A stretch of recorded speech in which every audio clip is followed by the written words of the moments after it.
Welcome to tutorial 17. In this activity we're going to be building a delayed pulse generator. The circuit is constructed of two monostables called A and B that feeds into a logic system with an output Q. The monostables are going to be triggered at exactly the same time by a trigger pulse. A is going to stay on for a shorter amount of time than B.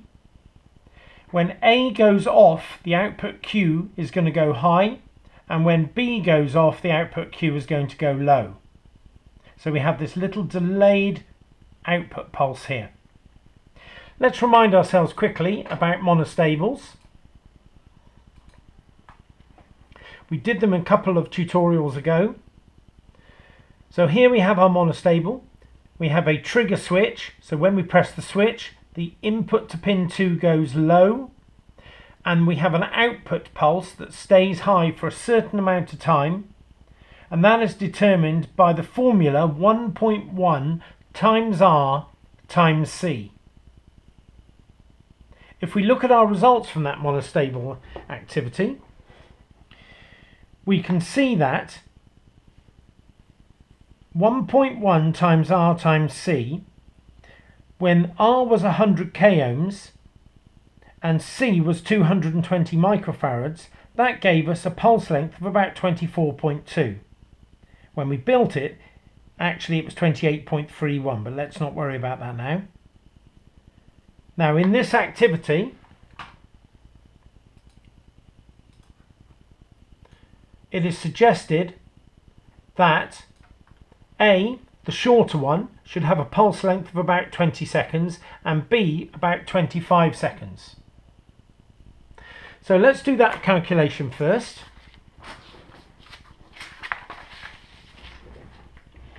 So we know B is the longer one and we wanted about 25 seconds, but we already know that if we use 100 k and 220 microfarads, that will give us 24.2.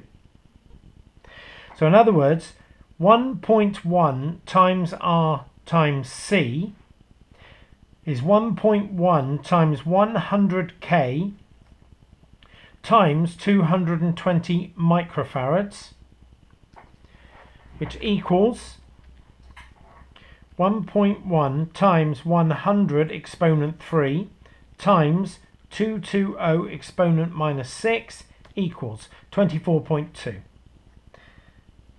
So that's 24.2 seconds, and that's close enough to 25. But now what we want to do, we want to work out the values we need to give us a 20-second delay for A, because that is a shorter time period. What we can do here, we can use a little bit of formula rearranging. So we know that 1.1 times R times C is equal to the time. Therefore, R is equal to time divided by 1.1 times C. I've just taken that and put it under T.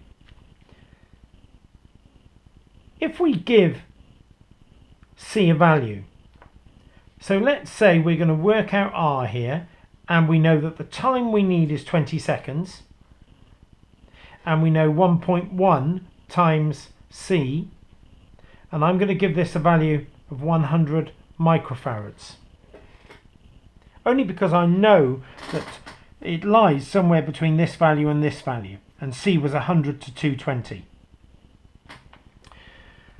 So now, in my calculator, if I put 20 divided by, open brackets, 1.1 times 100 exponent minus 6, close brackets, equals, that gives us a value of resistor, and actually looking at that, it is 181,818. If I press my engineering button, it puts it into standard notation, times 10 to the 3, which is kiloohms, so 181 kiloohms.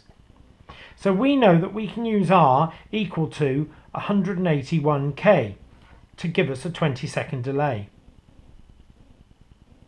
But that isn't a preferred value. We know that 180 kiloohms is a preferred value on our E24 series, and we can check that very quickly.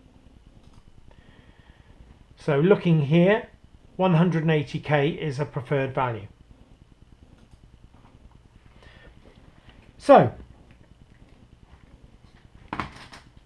1.1 times R times C, 1.1 times 180k times 100 microfarads equals, I'll do that calculation because we know it won't be exactly 20, 1.1 times 180 exponent 3 times 100 exponent minus 6 equals 19.8 seconds. Okay, so we need to firstly build those two monostable circuits. And once again, in true fashion, I've already built those two circuits. So I've got a monostable here on the left, which is B, and the monostable A on the right, which is A. So the first thing to do whenever we're building these sorts of circuits is to check that everything is working. So first of all, I'm going to check that my input switch, my trigger, is working. So when I press the switch, it should go low. And it does go low. So I'm now going to feed that into the first monostable. So when I press this switch, this monostable B should go high for a certain amount of time. Go. 1, 2, 3, 4, 5.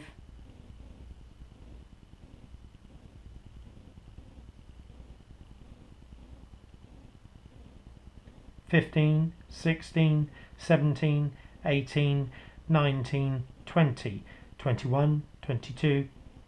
So about 22 seconds.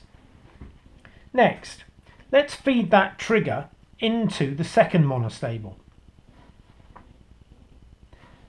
Go. 1, 2, 3, 4, 5, 6, 7.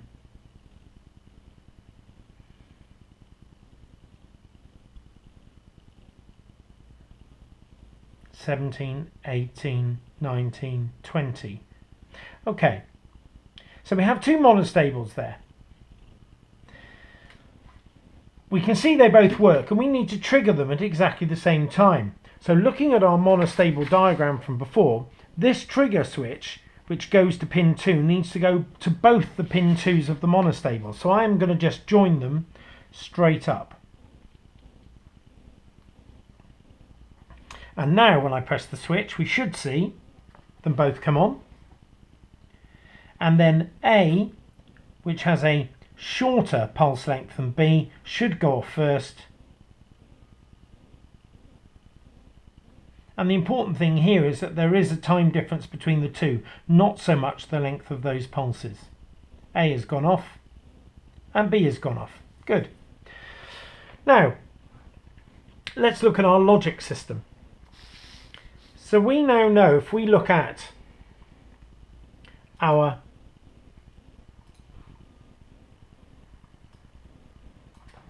pulse here, we know that when A and B are both zeros, Q will be low. When A and B are both high, Q will be a low. When A is low and B is high, Q will be high. So let's enter that into our truth table. We know that A and B both low, Q will be a low.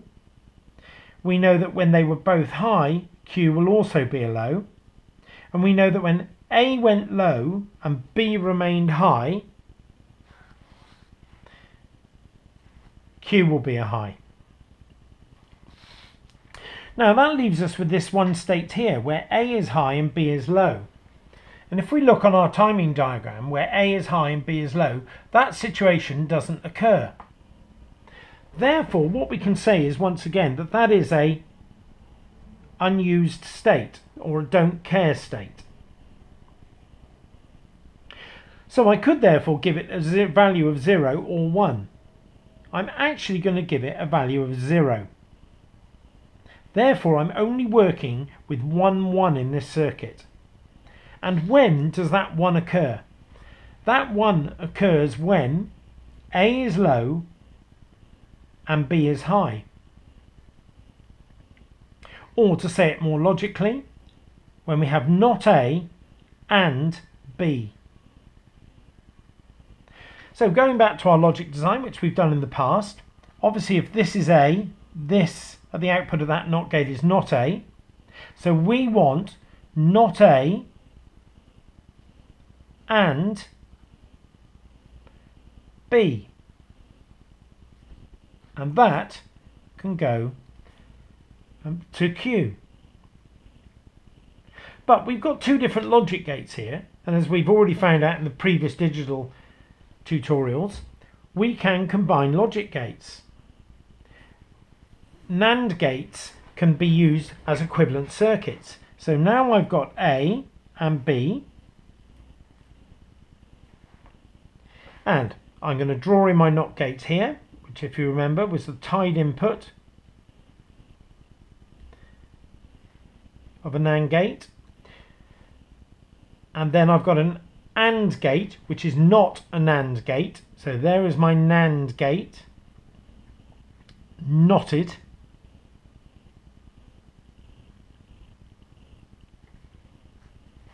So we have our A going to our NOT gate, and then the NOT gate goes to one of the inputs of the AND gate, in this case our NAND gate equivalent. The other input comes from B, and the output is going to be Q. So if we label up the pins 1, 2 and 3, 6, 5 and 4, and 13, 12 and 11 as our output, we can now wire up that circuit. So I've wired up that circuit. Now, all I have to do now is to feed my monostable outputs into my circuit and then take the output to our output indicator that we've used on a number of occasions over here. I'm going to just take the output here, pin 3 from the monostable, which is our B output, and as we know here, B went to pin 5 and A goes to where pin 1 and pin 2 are joined.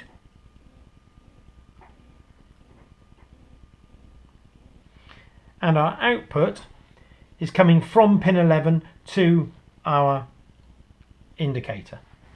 So hopefully that's all constructed. Now I should, as a little word of warning, say here that normally I would take these LEDs out of the circuit because they will interfere with the signal coming from the monostable. We know that we have a voltage drop across an LED, and therefore the 5 volts that usually comes out of a 555 may well drop to about 3 volts. Now if that is enough to drive this NAND gate, which we did look at previously as well, then good. I'm hoping that this circuit will work with the LEDs in, because I think it's important that you can see them turn off and Q come on. So let's go. So the 2 LEDs have come on. 5, 6, 7, counting, but more importantly, wait for A to go off.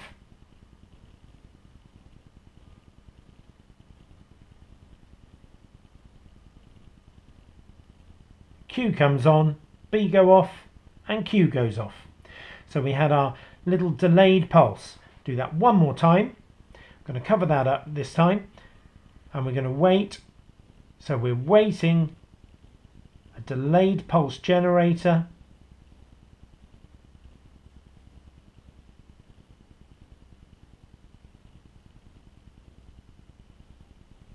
A must have gone off, comes on for a certain amount of time, and then B goes off. And there is our delayed pulse generator.